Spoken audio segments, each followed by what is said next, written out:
Good morning people. हमने हमारे last lecture में देखा था कि एमर्जिंग मोड्स ऑफ बिजनेसेस क्या होते हैं, कौन कौन से अभी ट्रेंडिंग बिजनेसेस हैं, कैसे ई बिजनेस और ट्रेडिशनल बिजनेस में डिफरेंस था। एमर्जिंग मोड ऑफ बिजनेसेस कौन से थे? वो बिजनेसेस जो कि अभी ट्रेंडिंग है, जो अभी है और आने वाले फ्यूचर में भी रहने वाले हैं, जिनकी वजह से मार्केट पूरी तरीके से चेंज हो चुका है। जैसे for example buying and selling of goods on internet. तो ये क्या था? ई बिजनेस, जो कि अभी सबसे ज्यादा ट्रेंडिंग है। डिजिटाइजेशन जो सबसे ज्यादा ट्रेंडिंग है। उसके अलावा आउटसोर्सिंग, जो कि हम नेक्स्ट टॉपिक है हमारा, और अभी हम देखेंगे कि कैसे ई बिजनेस हमारे लिए बेनिफिशियल है, बट उसके कुछ लिमिटेशंस भी है। क्या, कैसे वो बेनिफिशियल है? तो भाई ई बिजनेस है तो कैसे बेनिफिशियल है? हम हमारे कन्वीनियंस के हिसाब से कुछ भी कर सकते हैं, हम घर बैठे सामान खरीद बेच सकते हैं, हमारे को लो कॉस्टिंग पड़ेगी, हमको इन्वेस्टमेंट कम करना पड़ेगा। तो इस तरीके से बहुत सारे बेनिफिट्स है। क्या है देखिए, सबसे पहला है easy to form and lower investment is required. Easily बन जाता है। जिसको इंटरनेट से कनेक्ट होना है, जिसको ई बिजनेस करना है, उसको क्या करना है? अपनी एक वेबसाइट बनानी है और उस वेबसाइट पे अपने प्रोडक्ट्स को अपलोड करना है। पहले क्या होता था? शॉप खोलनी है तो डिस्प्ले करना पड़ेगा, सब कुछ एक आदमी रखना पड़ेगा, एक दो जो भी आदमी रखने हैं, किराया देना पड़ेगा, सब कुछ करना पड़ेगा। तो इसमें क्या था? इन्वेस्टमेंट भी बहुत ज्यादा था और साथ ही साथ बहुत ज्यादा फॉर्मेशन के ड्रामे भी होते थे। लेकिन इसमें क्या है? मुझे मेरा फोन लेना है, उसमें अपनी वेबसाइट बनानी है और अपना प्रोडक्ट उसमें डालना है, ठीक है। और इन्वेस्टमेंट भी कम है। क्यों? मेरा डिस्प्ले एक्सपेंसिव बच गया, मुझे एक्स्ट्रा वर्कर्स रखने, उनका एक्सपेंसिव बच गया। तो मैं क्या है, इजीनेस के साथ इन ई बिजनेस के अंदर एंटर कर सकती हूँ। फिर आता है कन्वीनियंस। कन्वीनियंस कन्वीनियंस का मतलब इजीनेस, कि मेरे को इजी हो, मुझे कन्वीनियंट हो, मुझे मैं इजी गोइंग सब कुछ कर सकूं।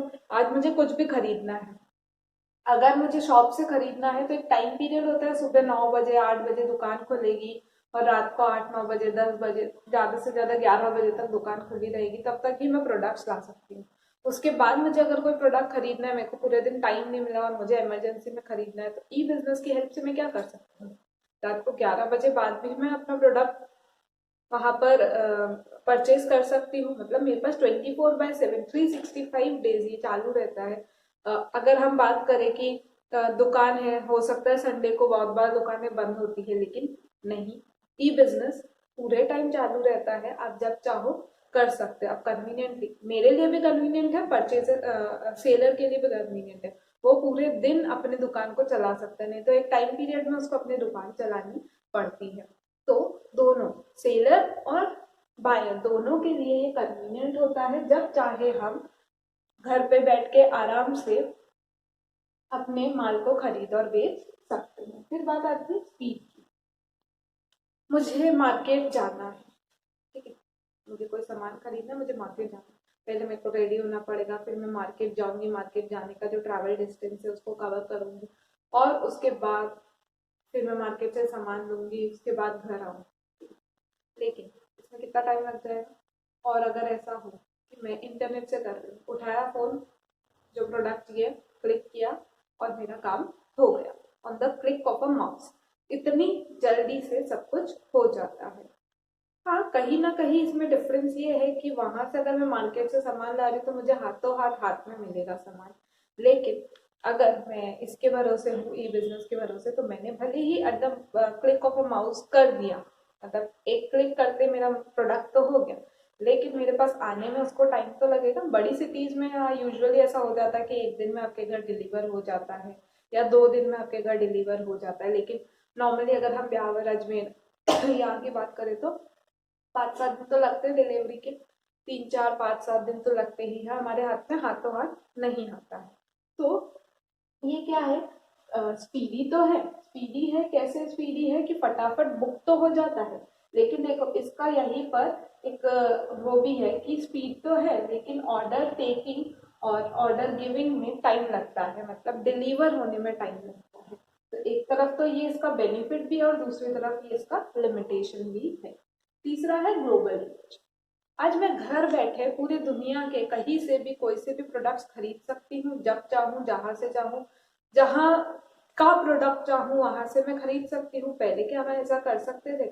या आज हम अगर हम मार्केट में जाके मैं बोलूँ कि मुझे यूएसए का ये सामान चाहिए, मुझे मिलेगा?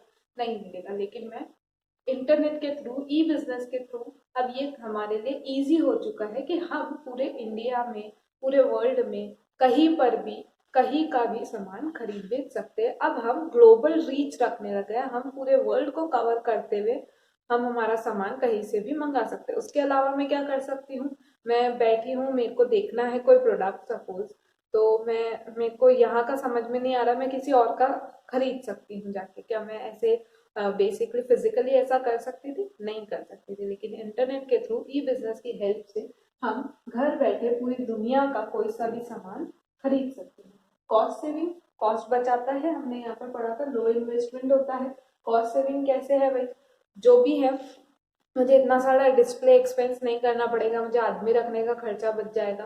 तो ये सब क्या है? कॉस्ट सेविंग होता है। उसके अलावा अगर हम नॉर्मली हमारी बात करें, हम बायर्स की बात करें, तो कितने सारे ऑफर्स हमें देखने को मिलते हैं वहां पर। बहुत सारी चीजें जो मार्केट में डबल दामों में मिल रही होगी या जिस भी रेट में मिल रही होगी, हमको उससे 10-20% ऑफ पर ही वो सामान मिल जाता है। तो कॉस्ट सेविंग यहाँ पर होती है। फिर है movement toward the paperless society. आजकल हर चीज जो है वो ई बिजनेस में आ चुकी है, ई सर्विसेज भी इसमें है। हम लोग अलग अलग बुक्स देखते हैं, सब कुछ आजकल पीडीएफ फॉर्मेट में हमारे मिल जाती है। तो हमारे को क्या करना पड़ता है? इतने सारे पेपर वर्क बच जाता है, हमारा पेपर्स बच जाते हैं आजकल। कोई भी हो, कोई भी फॉर्म वगैरह भी हमारे को फिल करने हो, वो सब हम इंटरनेट के थ्रू फिल कर सकते हैं। हमको इनकम टैक्स रिटर्न भरना हो, हम वहाँ से भर सकते हैं। हमको कोई फॉर्म भरना हो, हम वहाँ से भर सकते हैं। हर चीज आजकल हम इंटरनेट के थ्रू कर सकते हैं। तो क्या होता है, पेपर वर्क जो होता है वो बहुत कम हो चुका है, रेड टेपिज्म खत्म हो चुका है कि इतना सारा काम की पेंडिंग पे पेंडिंग चलता रहता है। हाँ अभी साइन करेंगे, नहीं, डिजिटल सिग्नेचर के थ्रू हम लोग हाथों हाथ साइन भी करवा सकते हैं। घर बैठे ही हम सामने वाली पार्टी को बोल सकते हैं यहाँ पर आप साइन करके दे दो। नहीं तो हमको क्या होता था, पहले यहाँ से वहाँ जाना पड़ेगा, वो साइन करके देगा जब ही देगा। लेकिन डिजिटल सिग्नेचर्स की हेल्प से हम लोग ये भी कर सकते हैं। तो ई बिजनेसेस जो है वो सिर्फ, ई बिजनेस का मतलब सिर्फ buying and selling of goods नहीं है, buying and selling of services भी है। हम अभी मेरे को अभी रिचार्ज करवाना है, सपोज अभी मैं चला रही हूँ, तुम्हारा नेट चला रही हूँ और नेट खत्म हो गया, मुझे रिचार्ज कराना है, मैं हाथों हाथ करवा सकती हूँ। ई सर्विस है मेरे पास, मैं ई बैंकिंग के थ्रू अपना रिचार्ज हाथों हाथ करवा सकती हूँ। तो ये सब क्या है, हम घर पे बैठे कन्वीनियंटली स्पीड से हमारा सारा काम कर सकते हैं, मुझे किसी भी तरीका का पेपर वर्क की जरूरत नहीं पड़ती है। तो ये थे ई बिजनेस के बेनिफिट। अब जहाँ बेनिफिट होते हैं वहाँ हर चीज में कहीं ना कोई नुक्स तो रह ही जाता है, चांद में भी दाग तो होता ही है। तो लिमिटेशन कहीं ना कहीं है ही। सबसे पहली लिमिटेशन है लो पर्सनल टच। आज मैं किसी भी शॉप पर जाती हूँ, किसी भी शॉप पर अगर मैं जाती हूँ और मेरी बहुत पुरानी पहचान वाली शॉप है, तो वो लोग मुझे क्या करेंगे, मेरे साथ कितने अच्छे से बिहेव करेंगे, सब कुछ अच्छे से, मतलब आओ बेटा बैठो, ये लो वो लो, आपको ये दिखा देता हूँ वो दिखा देता हूँ, ऐसा होता है हमारे साथ नॉर्मली। लेकिन ई बिजनेस में जब सामने बायर परचेजर कौन है या सेलर कौन है यही हमें पता नहीं होता है, बस हम तो क्लिक करते हैं और वो प्रोडक्ट हमारे पास आ जाता है। कभी भी हम उस सेलर के साथ पर्सनल कांटेक्ट में नहीं आ सकते हैं। और जहाँ पर्सनल कांटेक्ट नहीं होता है, जैसे सपोज अभी बेस्ट एग्जांपल ऐसे ले हम कि जैसे अभी मैं तुम्हारी ऑनलाइन क्लासेस ले रही हूँ, उसमें इतना ज्यादा नहीं समझ में आता होगा जितना मैं फिजिकली समझाऊंगी, उसमें ज्यादा समझ में आएगा। और अगर ऐसे ही हम बात करें डॉक्टर की सर्विसेज, आजकल सब कुछ आता है, आजकल एप्स होते हैं जिसमें डॉक्टर्स आपको ऑनलाइन सर्विसेज देते हैं, ऑनलाइन आपको अपनी प्रॉब्लम, आपकी प्रॉब्लम का सोल्यूशन दे देते हैं।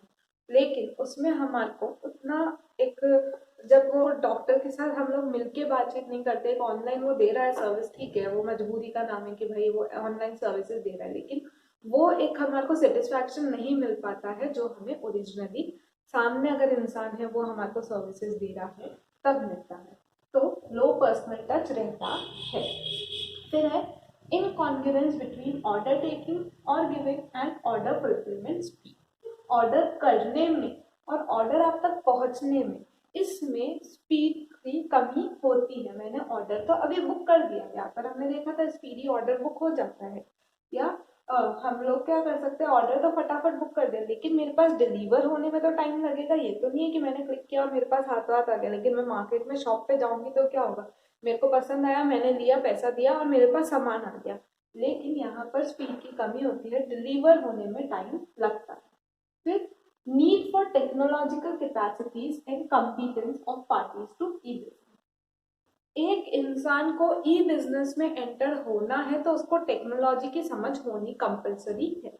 बिना उसकी समझ के वो चला ही नहीं सकता। इंटरनेट की बेसिक नॉलेज उसको जरूरी है। उसको ये जरूरी है कि भाई ये कैसे चलेगा, उसको अपनी वेबसाइट बनानी आती चाहिए, या वेबसाइट कोई बना के भी दे दे, ऐप बना के भी दे दे, तो उसको ऑपरेट करना तो उसको आना चाहिए। तो ये एक और इसका लिमिटेशन है कि जो भी ई बिजनेस में जो भी पार्टीज एंटर कर रही है वो इतनी कम्पिटेंट होनी चाहिए और उनमें ये कैपेसिटी होनी चाहिए कि वो टेक्नोलॉजी को समझ सके। जबकि इसमें हमारे को ऐसी कोई जरूरत नहीं, किसी को भी हम शॉप पर बैठा सकते हैं, जो भले ही पढ़ा लिखा हो या ना हो। हम लोग शॉप अगर खोल के बैठे तो उसकी जरूरत नहीं होती है। लेकिन ई बिजनेस को करने के लिए टेक्नोलॉजी आने की जरूरत कंपलसरी